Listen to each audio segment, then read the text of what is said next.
invigorates me, and I push through a few lengths, humming to give me strength. A shout. Somewhere between astonishment, incredulity, and joy sounds from shore. It's Daniel calling me.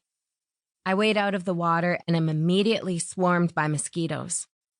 Daniel stands by the picnic table, his hands full of chanterelles. My favorite mushroom. And this is nothing, he says. He parts the bushes to reveal the gleam of not just a multitude of saffron-capped chanterelles, but lobster mushrooms too. That evening, the mosquitoes give chase. We light a fire in the fire pit that we feed with green grasses.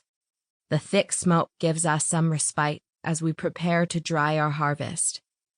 Thanks be to Kitchi Manitou, Daniel says.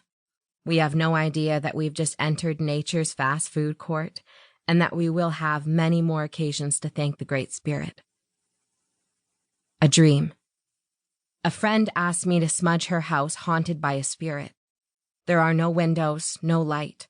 I'm not sure I'll be able to help. Daniel shoves me with his behind and I wake up. With the van parked on an incline, I've been rolling into him all night long. Because of that incline, I'll remember the dream. The rising sun throws the pine trees' long shadows across the small lake by the road. We can already hear transport trucks driving by. The coffee gives off an enticing smell and I make a mushroom omelet. Meanwhile, my husband explores our surroundings.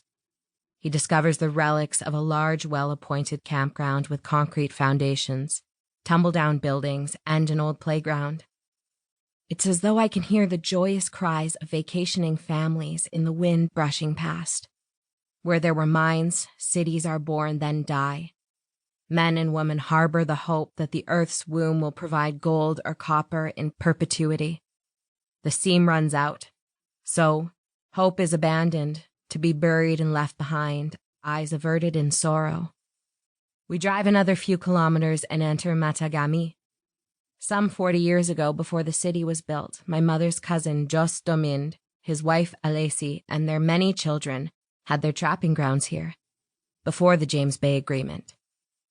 Trees were felled and foundations dug, and that was that. An Algonquin reserve farther south welcomed Jos and Alessi. No more trapping or hunting, they grew old. In a local paper, we read that Matagami is dying.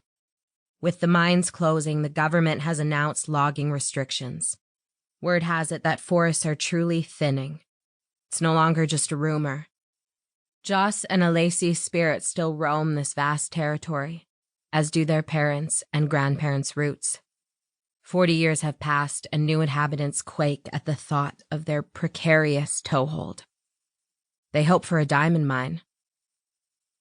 We leave our names and addresses at the municipality's Tourist Information Bureau. Safety first.